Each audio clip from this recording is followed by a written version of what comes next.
let's see if this works this time. Do we have volume? Probably not. Let's see if this works this time. Alright, there we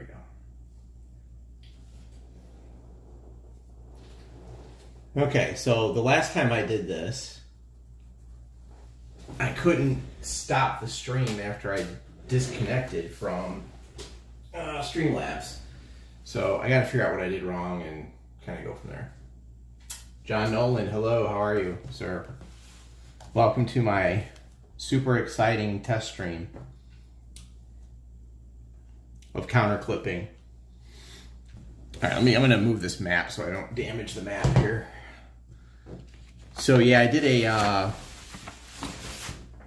1 hour deep dive on bayonets and tomahawks today. 1 hour of going over like everything, and yeah, I accidentally deleted my video. So before I do that again live, I think I'm gonna test this and make sure I get it right. So this is Crimean Shield. And I'm probably gonna attempt a semi-tutorial with this next. Right here, there you go. Crimean Shield, battles for the Crimea 41 to 45. And I did a box opening video on this. If you look at my my playlists and unboxing videos. Oh, hey, thanks.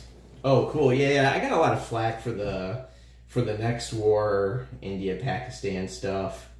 Because I got some stuff wrong, but you know, you gotta learn it. And part of the stuff I do is just like, I just try to learn it on camera. Oh, you do? Do you like the way this game plays, or is it so-so? I got some other good ones coming in too. The East Front battles, the old school ones by Von Voorhees, I got that coming in. So I'll have to see how that does. I've been looking for more old school games. Sometimes like my brain doesn't want to work as hard, you know? Like I just don't want to deal with, sometimes I don't want to deal with the super complicated stuff. So I'm like, maybe I'll get some older games. But the older games can be kind of nasty too. So yeah, so I was on for like an hour earlier today, and we unboxed,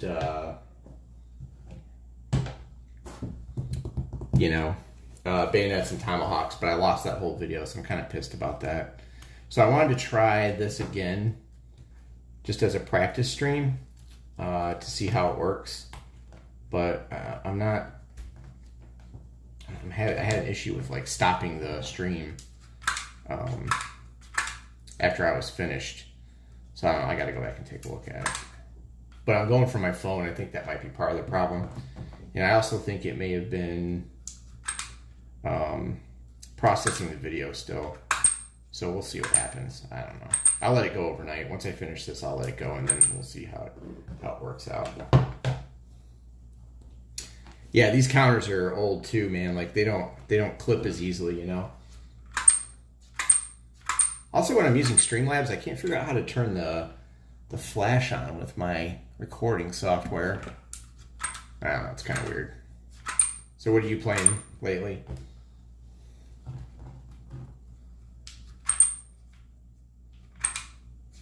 Yeah, these counters definitely don't want to clip. I actually got this punch when I had, I bought this guy's OCS collection, Beyond the Rhine, and the Blitzkrieg one, and like, dude was just totally getting out of the hobby. Like he gave like a puncher, like, oh yeah, Ukraine 43, cool. I got that, I just haven't looked at it yet. Yeah, this guy, like, there you go, Lee Miller, what's up, man? Hey. Yeah, just kind of clipping. Yeah, so Lee, I don't know if you're here earlier, but I was telling John that I did an hour-long test stream of bayonets and tomahawks, and I lost the whole stream. So I was kind of pissed. You know, like when I screw something up, it sits in my head for like hours, and I'm like, man, I gotta find out what I did wrong. What's going on, man? Yeah, I gotta find out what I did wrong, and like, you know, okay, I'm going to try the test stream again and see if I can figure out what happened. So, we'll see. I'm going to send an email real quick to my friend here. All right.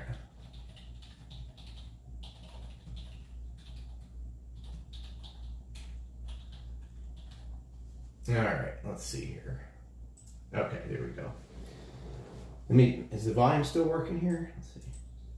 Yep, okay, cool.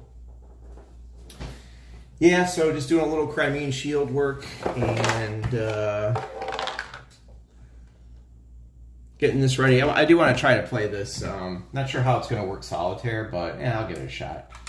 And I'm thinking about going back to the Trungbot on Fire in the Lake. I got the Trungbot and then I just stashed it and never never tried it. It's weird. You wait all that time for it to come out, and I was kind of mad at the Fire in the Lake flowcharts. It's really kind of like bizarre. Like when you play solitaire, you don't really feel like you have a complete grasp on what you're supposed to be doing. So I'm hoping the Trungbot relieves some of that. Thanks, man. I appreciate it. I just uploaded a new Battles of the American Revolution tonight. My last little tutorial in that series. And then I got another request from someone that wanted me to try to learn Crimean Shield. So we'll see what happens. But man, I wish I had that Bayonets and Tomahawks. You know, that game is not... I don't know if you guys got that game, but I don't think that's a complexity 3 game at all, man. There's a lot to that game. We were just looking at that today, and there's a lot to Bayonets and Tomahawks. I mean, I could see where maybe it's the complexity isn't super high because of there's not all these combat DRMs and weird stuff like that, but the game's got some definite mojo to it. Let's see if we can turn this, get the best view here. Yeah, Cuba Libre. I've had Fire in the Lake. I mean, don't get me wrong. I grok it, but I just, man, the flowcharts are bizarre, man. I don't know. I have Andean Abyss, Fire in the Lake, and I had Liberty or Death, but for an American Revolution game, I just wanted something deeper. So, oh, did you? Yeah, I've been trying. This one I'm going to do solo, yeah. Is that what I don't know if you're talking to me on that one. Yeah, the GMT sale, honestly, fellas, I only got one game, and that's Dark Summer. All the other stuff I either had or I did have, or I just wasn't interested. Combat Commander's okay, but, I'm more into, Lock and Load and Panzer Grenadier and stuff. I don't know. I wasn't feeling Combat Commander. And all the other stuff that was in there was expansions and stuff I just wasn't. I almost got Flying Colors. I had Flying Colors a long time ago, but I just kind of got bored with it. So I kind of passed on buying it. But I did get Dark Summer. So, because I like Dark Valley, but I didn't like Dark Sands. I actually sold my Dark Sands. So, but I think Dark Summer looks pretty good. So I did get that for half price because technically it's not shipping, or it's shipping, but it's not on the P500 still. So, and then I almost got the Andean Abyss 2.0 upgrade where it adds the government bot charts and all that stuff.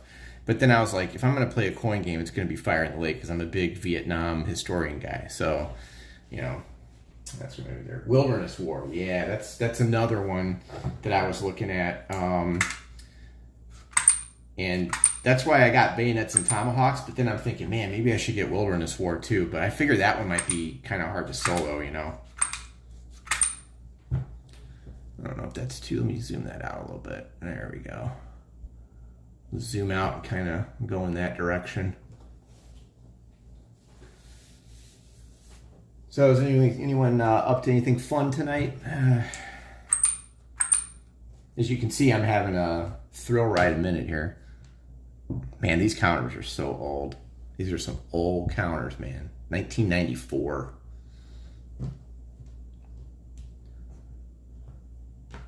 Yeah, sometimes you hate to punch these classics, but I do want to play this. Let's face it, that's why I got it. So, oh, did you really? Yeah, it feels like these counters are so old. So did you just like get tired of Dark Summer? 1994, man, it was. 1994 was a good year. I saw Soundgarden and Neil Young that year. It was freaking awesome, man. I had Pearl Jam tickets. It was sweet.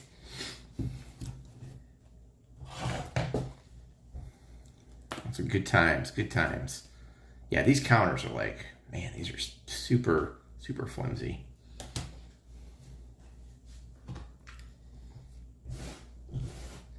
So hopefully when I'm done recording tonight, I'll probably be on a little bit longer, but when I'm done, I can figure out how to keep this video because YouTube didn't end my last stream. I'm actually central. I'm in Chicago. Well, I'm not in Chicago because I'd probably be shot, but I'm in the suburbs, so yeah, Midwest.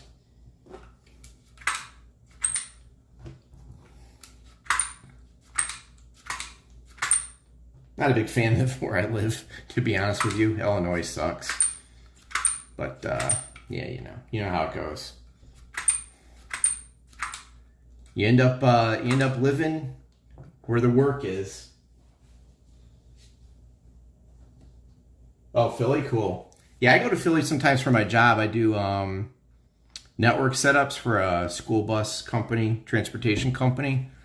So sometimes I have to go out to Philly. But very rare. Yeah, good Lord, these are old. Old. So this is the same guy, the designer of this game did Stalingrad Pocket, I think, or at least helped on it, if I remember correctly.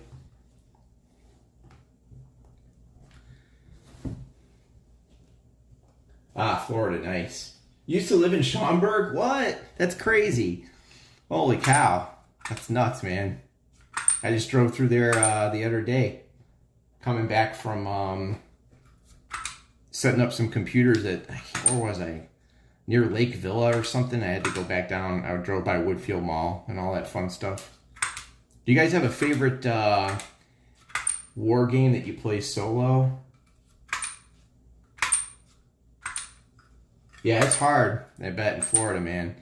I got some, I don't know, I got out of wargaming for a little bit, but I got some friends that I used to play war games with, and I don't know, I've been so lazy lately, man. But he lives down in Joliet, and that's so far. And, you know, these war games take, like, hours, and it's like, you know, he'd have to leave it set up for like a week, you know, because we only play on the weekends, and it's like, ugh. Yeah, dude, the East Front series, it's hard, but it's a good series, man. I can't find anything that really matches it. I tried OCS, and I'm kind of like, OCS is too much supply, so I'm going to try, believe it or not, I'm going to try, not the Battalion Combat series, I'm going to try Grand Tactical, Devil's Cauldron, and we'll see what happens. Yeah, but I don't know. OCS is okay, but God, dude, I feel like all I'm doing is like moving trucks around, you know? It's not bad, but I don't think I could play a big full game of OCS. It would drive me absolutely insane. It would give me OCD. Get it? Yeah. So anyway, I haven't had enough caffeine tonight.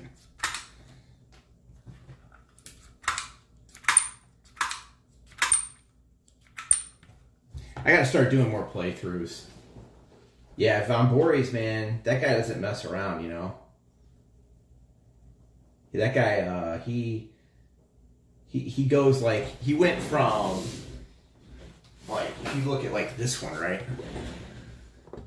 It's like he, this is kind of like, oh, I'm gonna make an East Front game, but it's not gonna be quite as hard as the East Front series, and then he's like, boom, Barbarossa. So it's, and then he's got some older ones too. You know, the East Front battles from like 1994. I scored his Southern Front version of that, but I'm gonna bet you anything it plays almost just like Roads to Leningrad or something like that. It's gonna be almost the same, I bet. Yeah, he is. Yeah, exactly. Yeah, the Roads to Leningrad is like Barbarossa light, you know. I do like his designs, but whew, man, that the variable movement phases and all that, oh boy, it's rough, man. It's rough. And sometimes I just need to like chill. So I've been branching out. I used to be just an East Front guy, but I've been branching out a little bit, or at least trying to. So we'll see what happens. This game's got some weird counters. And I think these are the points you spend. Like this is the how many, I forgot. I gotta look it up. This is like how many the unit has or something. I don't know. It's kind of bizarre.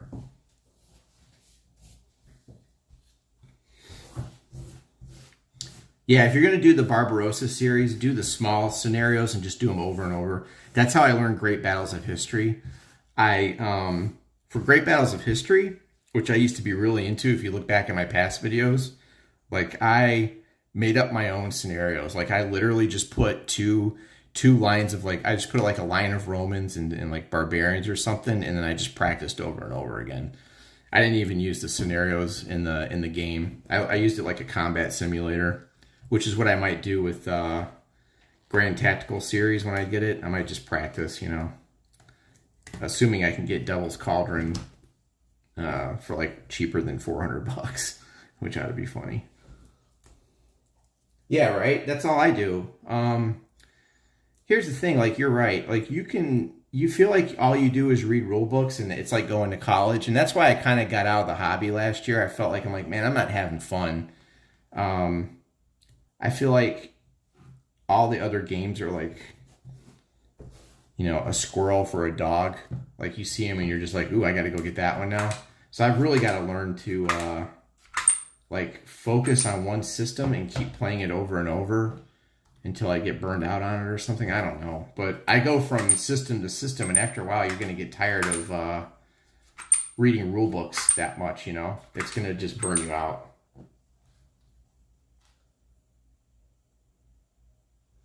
Oh, interesting. Process diagrams. Oh, so you mean like how the turn flows and then like what leads to what? It's not a bad idea. Yeah, right, Lee? Yeah. It's like you see another game like right now, I'm like I know I can play this game, but then I'm like, oh, you know, there's It Never Snows is on my shelf. And I'm feeling some Market Garden. I could play Holland 44, but I don't know, man. Holland 44 looks tricky. I don't know. It Never Snows is like, it's really big. And there's like, another thing I hate is like giant stacks of units. So I don't know. I'll have to see. I feel like that. 45 pages. Holy cow. I do that. You have to take crib notes. I've done that, man. Like I've, what was it? We had a game and I took it and I rewrote the entire rule book. I think it was Fighting Formations was pissing me off. So I took the Fighting Formations book and I rewrote the whole thing and redid it, and then I made my own index. It was kind of funny. And then I sold it. Yeah, so. Fighting Formations is kind of cool, though. I need to get that back one day. It's just, I don't know, I got tired of like all the different dice you had to roll. It's kind of weird.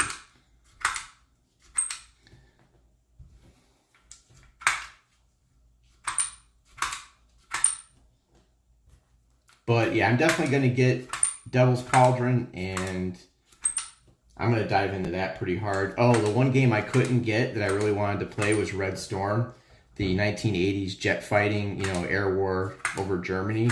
I don't know if you guys have ever tried to play that dude's games before, like Elusive Victory, Downtown, but holy crap are those complicated. Like I just couldn't do it. Not even the tutorial, man. I'm like, I cannot get this game. It's just too much for me.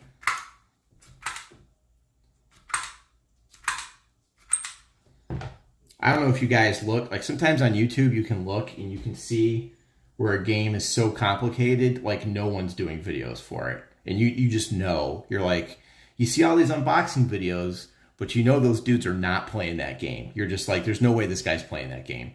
They'll unbox it and then you just never hear from it again. And like Bloody April, the World War One air combat game, that's one of those where there's like one guy on YouTube that did a video 9 years ago and like no one else talks about it because it's complicated as hell.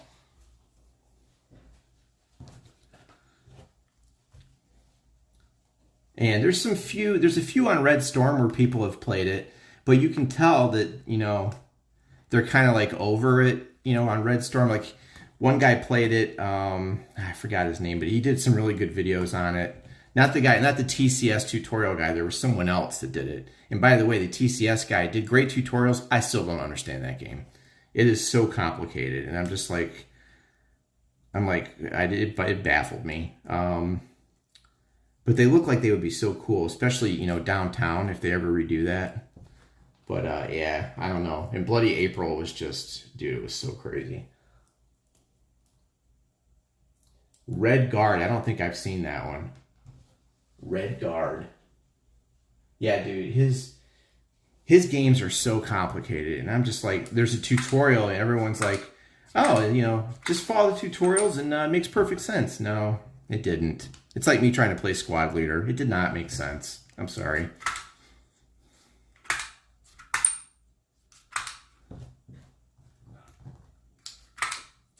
Like, I couldn't even get, like, detection right. I had the wrong counters on the board, and then, like, I just, I wanted to like it so bad, but it just ain't gonna work, you know. I think it's one of those games you'd have to spend, like, I would literally have to play that every day for a month, and then I could be like, oh, I'm gonna do a tutorial.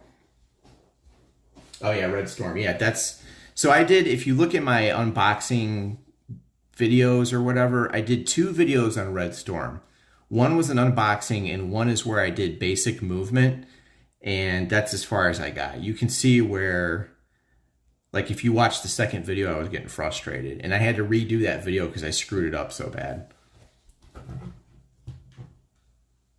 Yeah, Squad Leader, I feel like, is, it should be like a World War II RPG, like a role. It's basically almost a role-playing game where crazy stuff can happen, right? You can have a guy going through a wheat field that trips or something and, you know, accidentally fires off a bazooka. Just weird. Like, there's all sorts of, you can build bridges, but good God, that game's complicated. I just don't have time for that, man. It's like going to college, you know?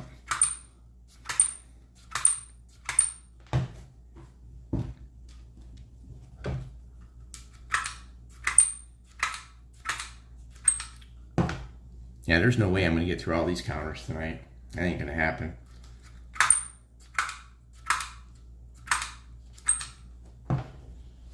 You guys have any, do you guys have YouTube channels? I don't remember. I thought you did, Lee. I can't remember.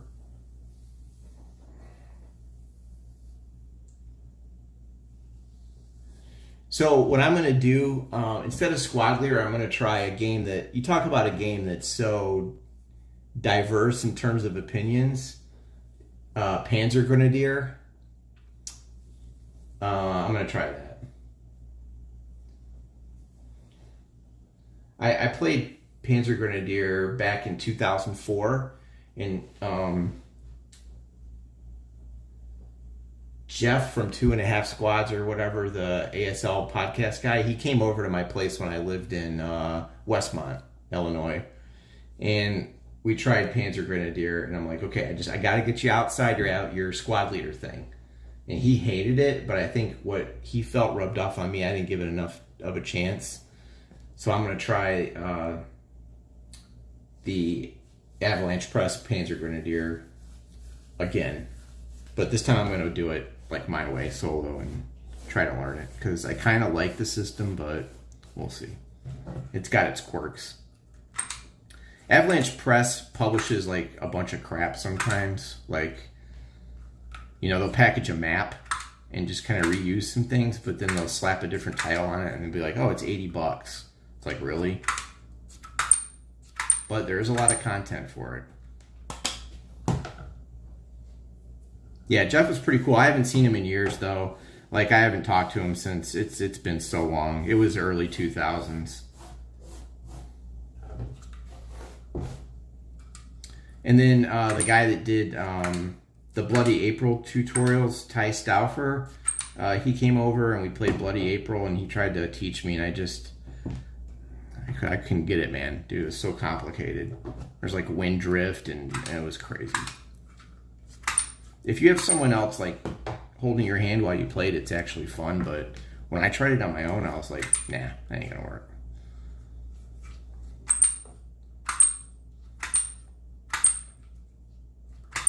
And we play some non-war board games. My friend got Descent, Legends of the Dark, the new dungeon crawler. So an unboxing video is going to be up on my channel Monday morning, like at 5 a.m. for that. So we play some other games too. Kingdom Death Monster, all that fun stuff. And what do I want to do next? I'm just going to keep doing these status markers.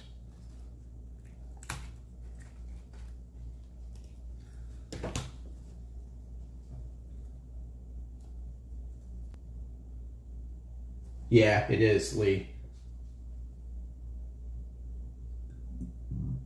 Eagle's Land. No. Don't have that one. It is awkward. I have met some nice people, though. So I've had really basically... I've met random people a few times.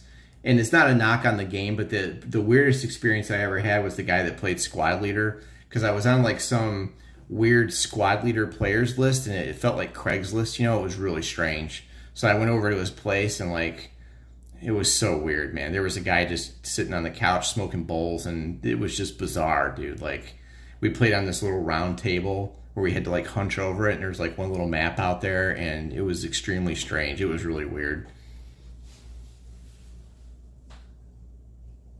And then I met the guys in Joliet that I played with. Those guys are cool, but it's a haul to get out there. And then I met another friend that lives locally, and I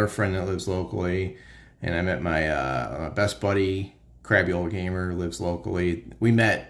Originally we were supposed to play Flames of War, and which is typical with us. That lasted like 1 week, and then we moved on to other games.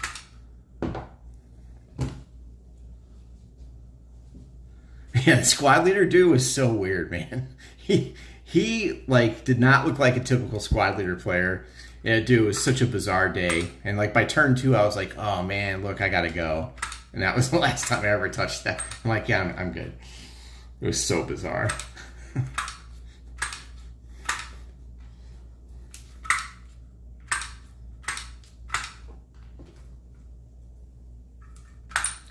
But for the most part, I have met some nice people. The worst people I've met have been miniature wargamers. I met this one guy that I played Warhammer 40K with, and he would get mad and like he'd pick up the commanders of his units and like yell at them, and like if he didn't roll well, he would take them and throw them against the wall and like smash them into pieces. And that guy was really bizarre. Yeah, I've met some strange people playing Warhammer, dude. Yeah.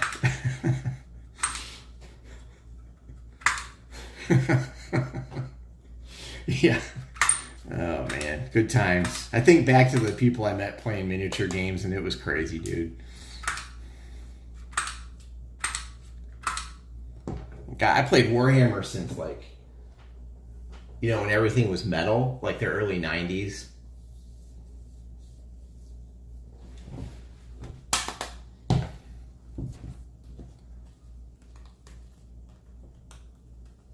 These counters are really bizarre.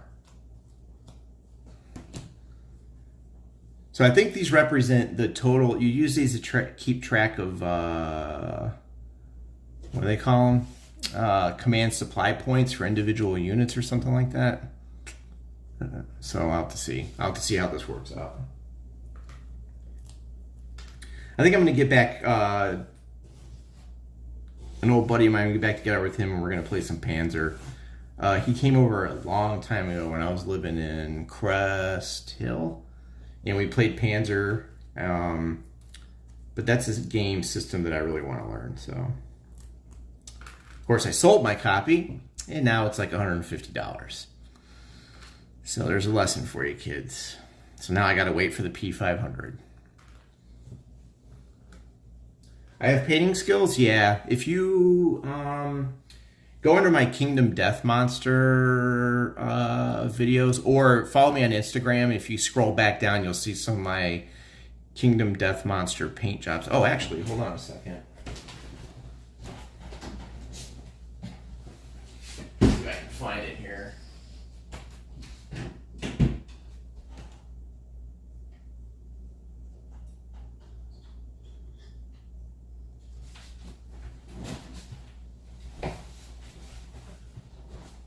I mean, they're not awesome, but they're table quality, or what do you call it? The 6-foot roll. That's the Screaming Antelope from Kingdom Death Monster, and you get Old Man Joe here. Yeah, my camera's not focusing on that. That's these are the guys for Kingdom Death Monster, so.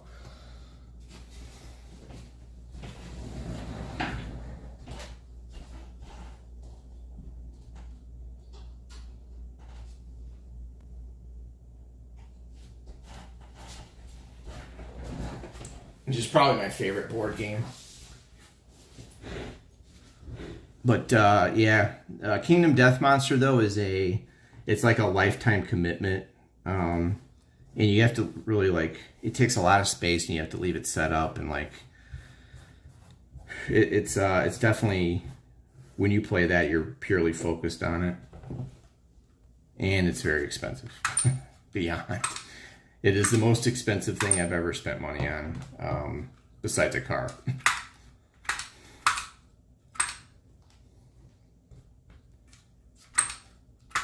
Well, and where I'm living, of course.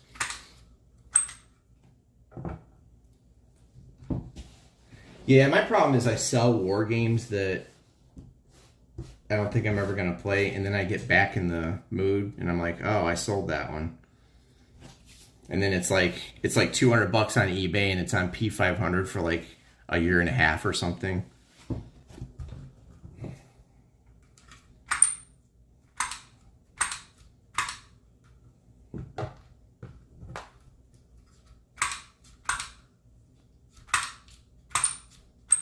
It's a quiet night in the wargaming world tonight on YouTube. Must not be much going on.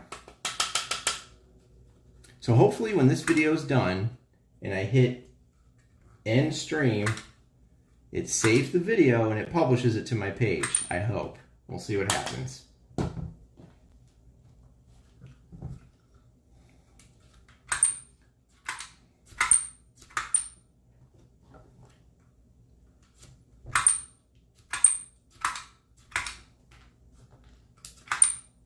I didn't really start clipping counters till I got this thing.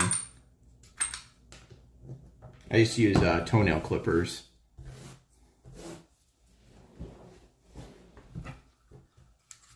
I could probably stack a few more in here, but I just don't trust myself not to rip the counter.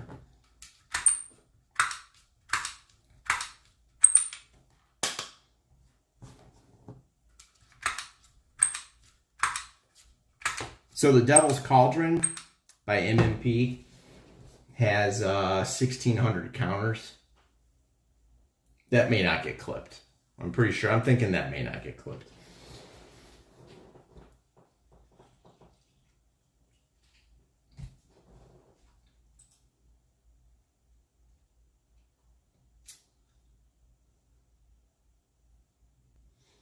Let's see. Trying to think what else. Oh, I don't sleeve cards. That drives people crazy.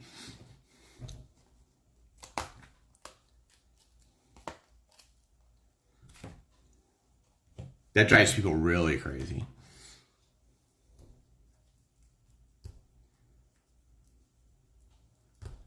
I sure hope I can figure out how to play this game. It looks very strange. But I'll start slow and go from there.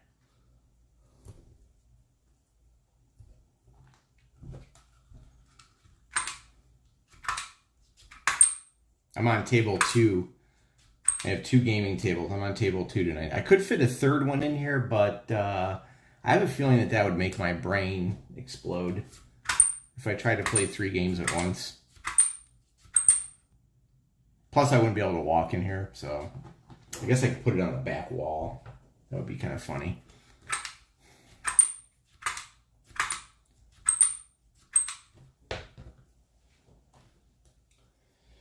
Which game? The Kingdom Death Monster. It's by a guy named Adam. That or are you talking about this one?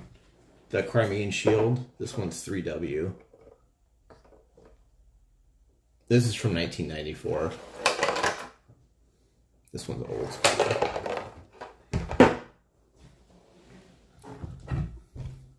I've been picking off all these cheap, like, old 90s East Front games on eBay. Like, some of them are like, yeah, $22. I'm like, screw it. Some of them are probably gonna suck though.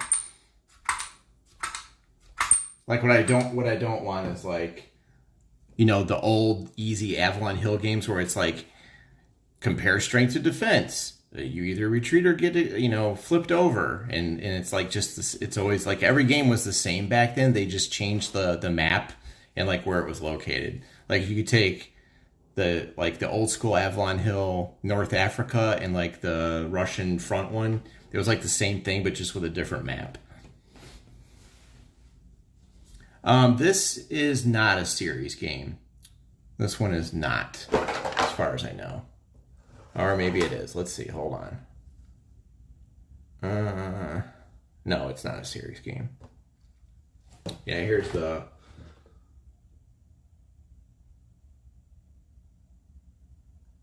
Look at this, right? Now, really? Come on. Really? Very high? We'll see about that, right? You know how I am with the solitary thing. So I gotta test that. Like, I don't know. You think it would have chip pull or something to get that rating?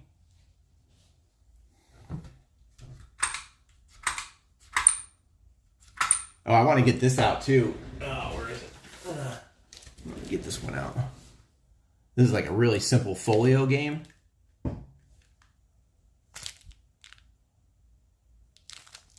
So it's like a point-to-point Siege of Khe game. I think I got that from Noble Knight. Maybe. Yeah, I got it from Noble Knight.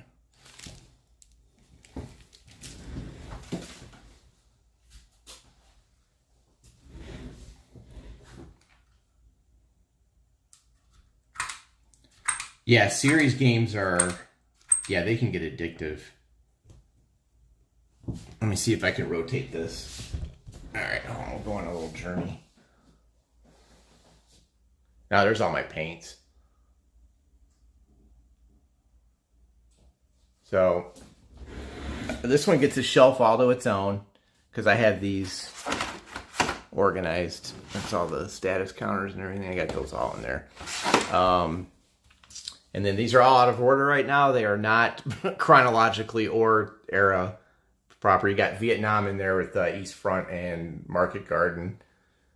And then you got these, which I've never played the advanced game, only the basic game, but they're pretty fun. There, and then you got up there. And again, there's Eastern Front.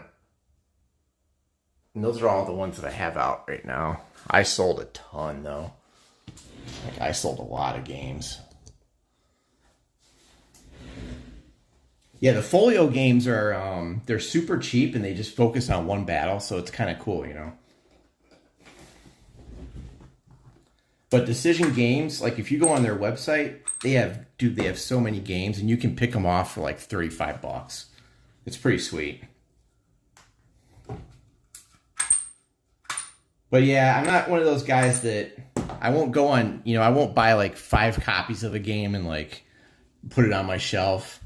I don't just buy games to just like own it. Like I have to like the time period and the system, and it can't be a Euro type game. You know, I'm like, you're not going to see me play like some of the coin titles. Some of the coin titles, I'm sorry, they're just weird, dude. Like do we need a Coin Gandhi game? And like why? Like Pendragon Pendragon's cool, but it's like, it's not, coin is counterinsurgency.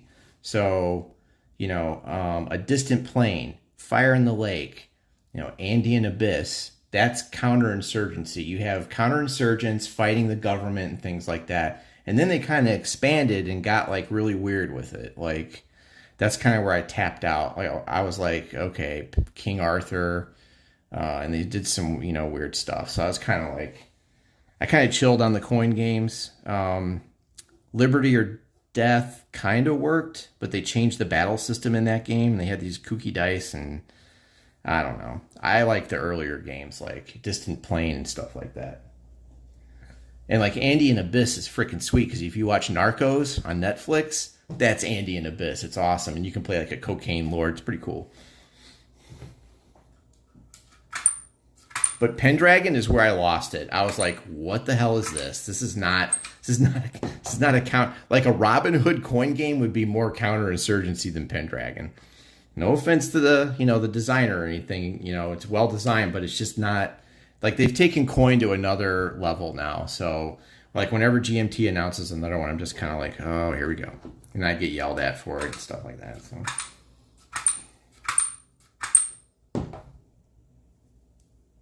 Which one, Pendragon, really? Or the Andean Abyss? I couldn't. Pendragon was so weird, I couldn't get into it.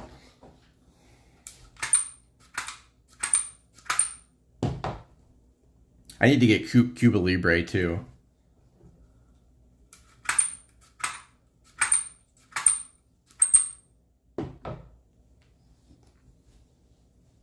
I do like Falling Sky, because that one... You could see that it's not counterinsurgency, but there's rebels and there's a government being undermined. You have the Romans like they could not pacify Gaul, so that one made sense to me.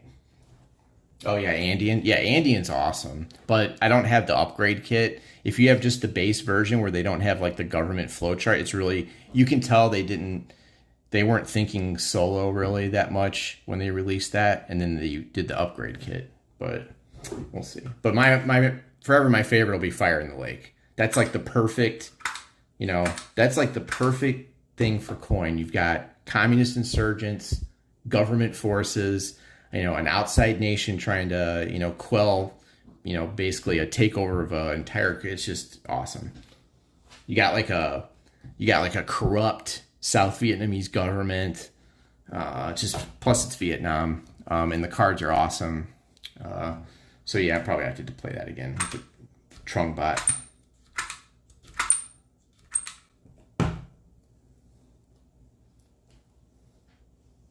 I almost got the one in China. They're doing the Chinese Rebellion coin game. That might be good, maybe. But it's a subject matter I could care less about. Yeah, Fire in the Lake is awesome. And they got an expansion coming out, the Saigon, that adds late war stuff, 75, the Fall of Saigon. It's going to be sweet.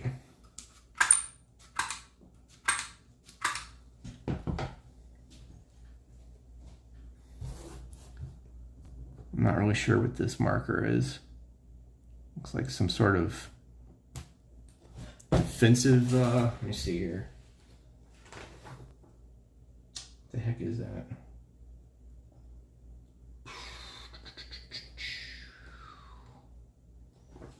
I don't know what that is. I'm going to have a lot of learning to do on this game. So I wonder... Of course, this game is going to be easy, and then this game is not. This game is brutally hard, man. And this is one that I have not conquered this game yet. I'm almost afraid to really... Like, this is the one that I have not messed with. It is brutally complicated. I think that this should be like an 8.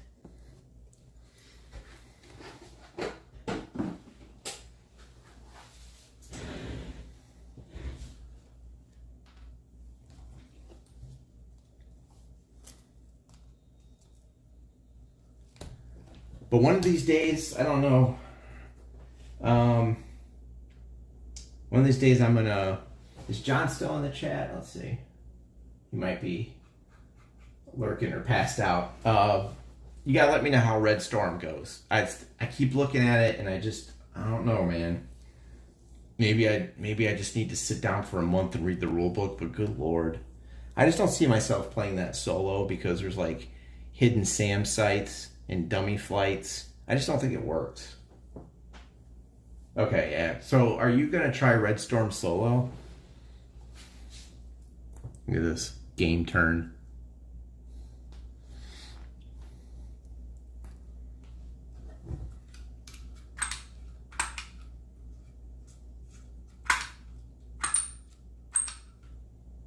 I think, in some ways, I think I'd be able to get Bloody April more than Red Storm. Because Bloody April is like, it's just biplanes, right? You don't have like heat-seeking missiles and radar checks and all that kind of stuff.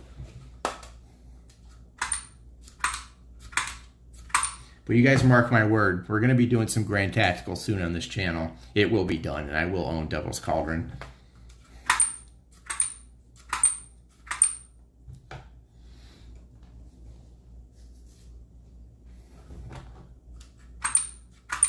Yeah, it's on Amazon. You can buy Red Storm on Amazon for as much as you'd save on the GMT sale. So sometimes I go on Amazon, I don't I get cheap stuff. But yeah, they're like, there's a comment in there, on Amazon you can ask questions and they're like, someone was like, is this game solo friendly? And this guy's like, oh, most definitely. And I'm like, it most definitely is not.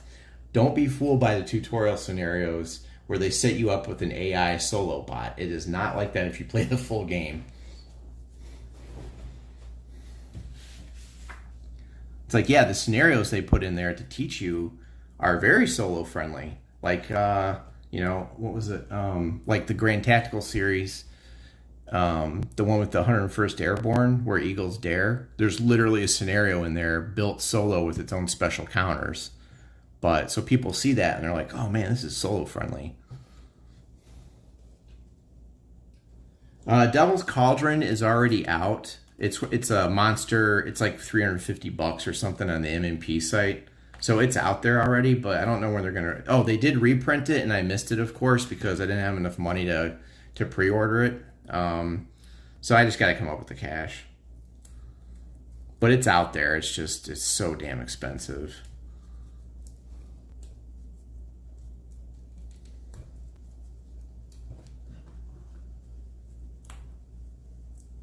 Oh, let me see if I can put it in the reprint. I'm not sure. I don't know if they're doing. I don't know when they're going to do that. Actually, let me see what they.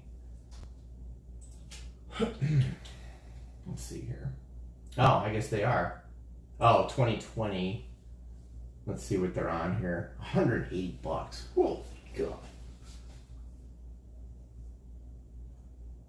Looks like I missed it. Yeah. $264. I think I missed it already. So now it's just, what's in stock.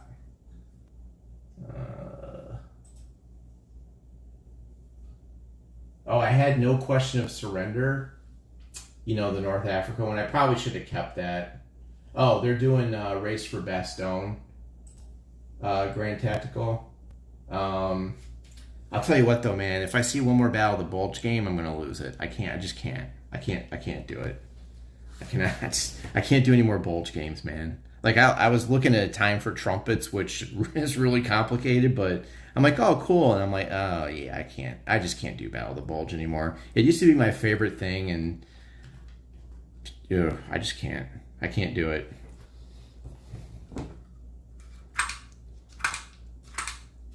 And I'm kind of that way on D-Day, but Dark Summer looks entertaining enough to kind of get around that. I'm just not a big West Front guy unless it's like Market Garden, like Brits. I like British units and stuff like that.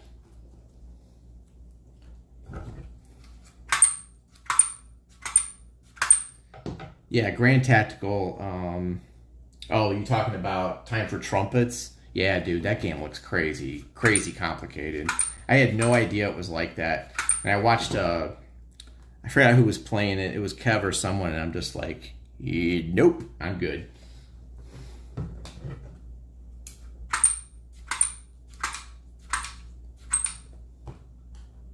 some guys just get these games, man, and I'm just not. I feel like I need to be like a nuclear physicist or something, and I'm just not that guy, right? I'm just not smart enough for some of them. Unless maybe I need to make a flowchart like you do, John. Like maybe I need to make a huge reminder thing and stick it to the wall or something. Who knows? That's pretty much how I learned IT. You know, I was working on computers when I was like 14 years old. I just through memorization, you know. Yeah, Kev is, dude, that guy's nuts. He plays everything. I'm like, you're playing that? And he plays main battle tank, which I did P500. But like, he always plays the advanced rules too. Like Next War, advanced rules, I haven't even touched that. There's no way right now. I'm just playing the standard rules, and I'm having fun with it. But man, he gets out the ocean stuff, and he's got like, you know, subs and ASW, and it's like, yeah, no. I'm good with my. I'm just gonna take my Polish infantry and attack this Russian unit here, and it's good. I'm good.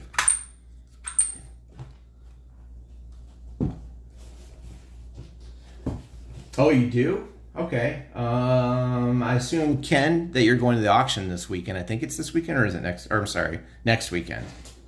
Yeah, I was. I almost went out there today to get something, but I had to save my money. I'm traveling next week, so I think when I come back, I'll probably head out to Games Plus. It is the Wargamer Mecca in this area. Like, there's just no other store that no one's ever opened a store with that kind of, you know, you got stock reaching back. I guess that Games Plus has been there, what, 30 years or something?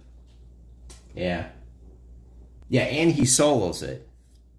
He's like I did my Next War videos, and he's like, oh, you got to try the advanced version. I'm like, nah, dude. Like, there's just no way. I can't. Yeah, I was. We're gonna go up to Games Plus. Probably when I get back. So yeah, is there a group? Do you guys you guys meet there, or how does that work? Because my other friend, Crabby Old Gamer, he's looking for someone to play these with also. I mean, not necessarily monster games, but just like.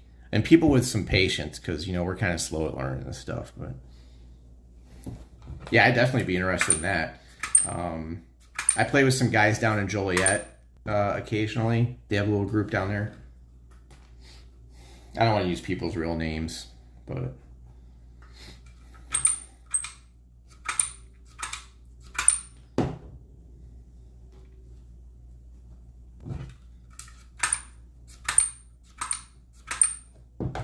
Yeah, I haven't been to Games Plus since the pandemic. So, or did we go? No, we haven't gone. So it's been a year, easily over a year, because I pretty much stopped playing when the pandemic was at its height, and I just started streaming video games on Twitch, but I can't get away from my wargaming roots. Like when I was 14, I was playing the Avalon Hill, you know, Russian campaign game, like by myself on my grandparents' porch until like the sun would go down. I'd run out of light. So I just can't get away from it. So streaming video games just doesn't do it for me.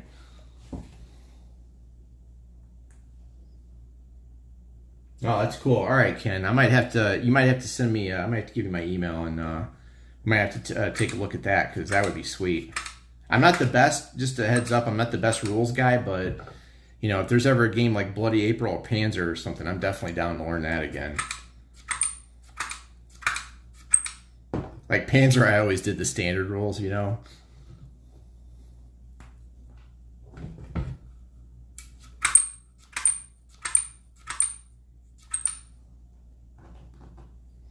I used to meet at Games Plus. I would meet with Rhett and all them for Flames of War night after the store would close.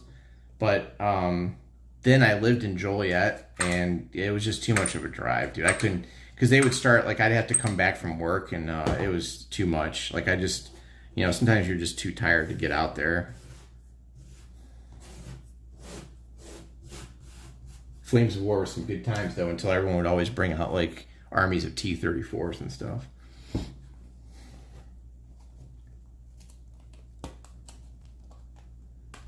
We're also looking to play Storming the Gap by Lock and Load Publishing. So we're going to be getting into that.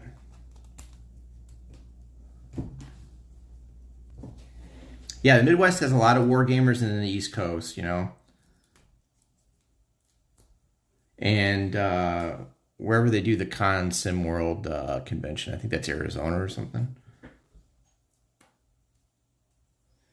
I think the auction will be good. You know, depending on your political beliefs, or, you know, like a lot of people, they're tired of worrying about the pandemic and they want to get out and do normal things. I'm not going to say either way how I feel about it, but I mean, I think it's going to draw a crowd, because remember, like last year, they shut everything down. So I think you're going to see a pretty big crowd. I mean, I hope so for the store, right?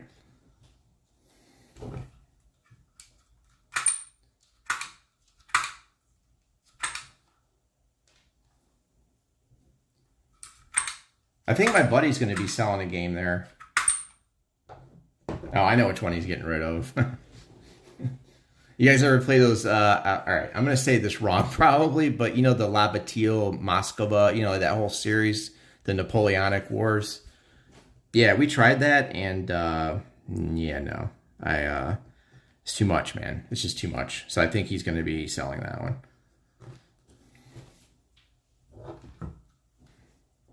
Pretty to look at, but just I don't know. It's kind of crazy. You know, the rules are all over the place. You got to have this edition, but you can't use this edition. You got to buy it off the web, and it's like, it's crazy.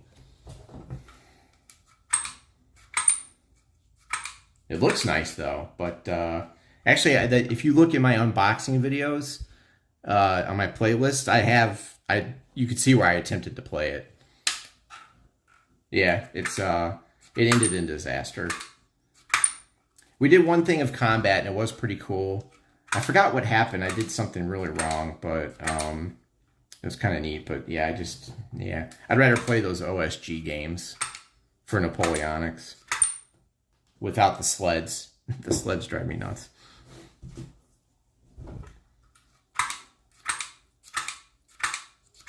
Some people spent some crazy money on this stuff, man.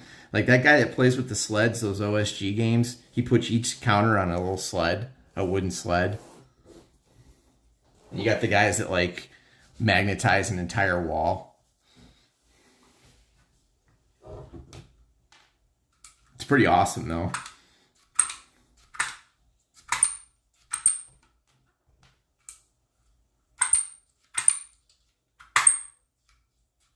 God, there's a lot of counters in this game. Holy crap.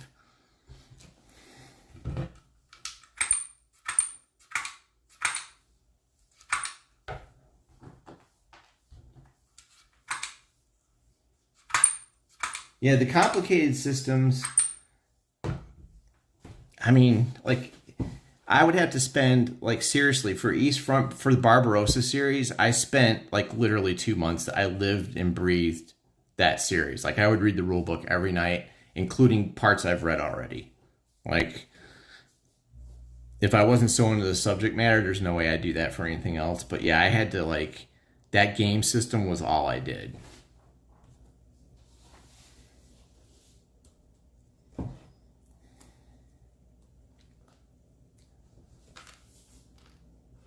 And kind of the same with Next War. But for Next War, I haven't really even touched the tip of the iceberg of that system. I keep buying the games, but I don't like fully play them. So I need to really, you know, like make them earn their money. I need to play them. So yeah, did you see who was it that was playing? Oh yeah, this one. Hold on, where is it? This bad boy right here. So some guy playing this, right? The Civil War series by Revolution Games built a contoured terrain map. And it's insane. Like, he actually built contours on the map.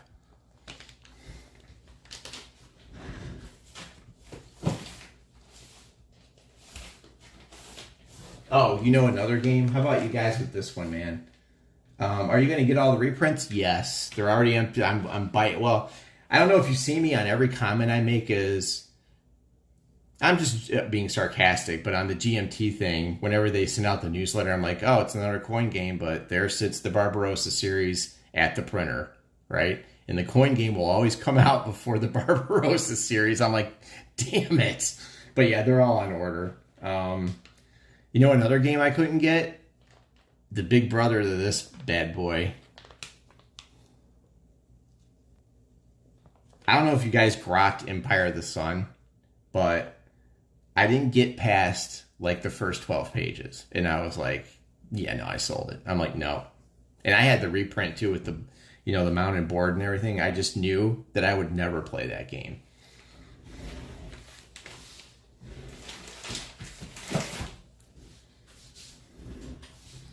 Yeah, that's me. Whenever there's a comment where it says like, where they, where it says like, oh, another coin game, yay. That's me. And people get so mad. They get so pissed off. It's hilarious.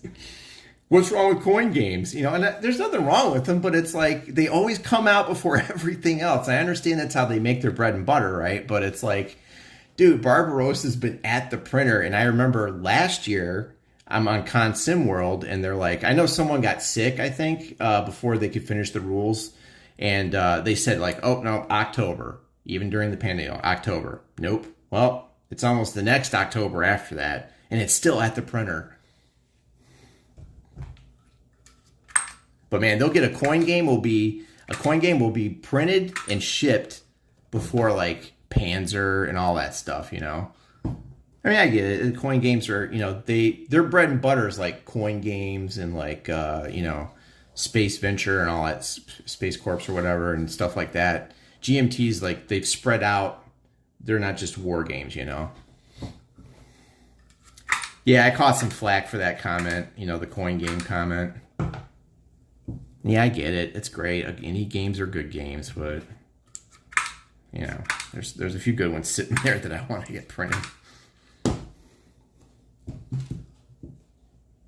Yeah, dude, East Front system is, I mean, it's awesome. It's hard, but like it's so like it's so, I don't know, if you're into like World War II and the East Front, like that's all I do is I just read books on that. I'm just a World War II nut. Like when I was in, I went to military school and I pre-majored in World War II history, and I had my instructor was a Vietnam colonel. He was a colonel, retired of course, but he was teaching at my military school, and I would stay after class and we would just talk about World War II and Vietnam, and like he really hated the movie Platoon because he felt like it slandered the American GI in Vietnam, like just made them look all like drug addicts and things like that. And I mean, depending on how you feel about it, I'm sure, of course that went on, but yeah, I'm just a World War II nut, you know?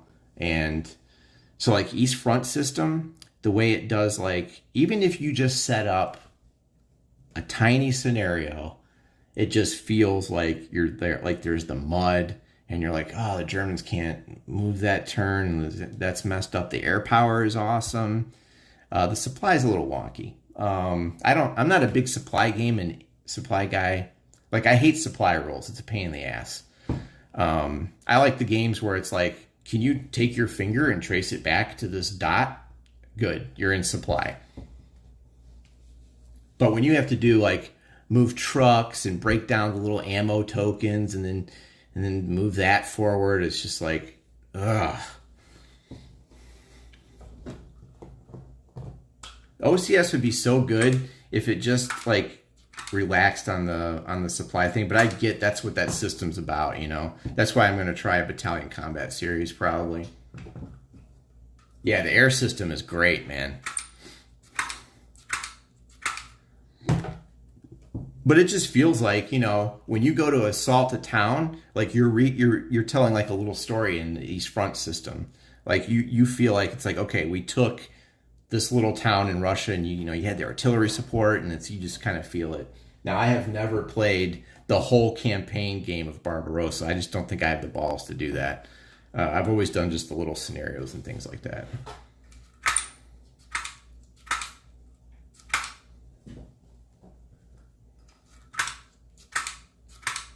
But yeah, still waiting for those. It's gonna be a bucket of money, man. I bet you anything too. They're gonna be like okay, here you go. They're all ready. And it'll be like 60, 60, 60, 60, and then I'll be broke.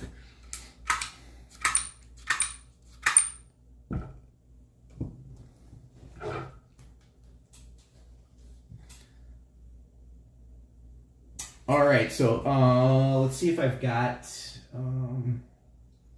see if I put this here.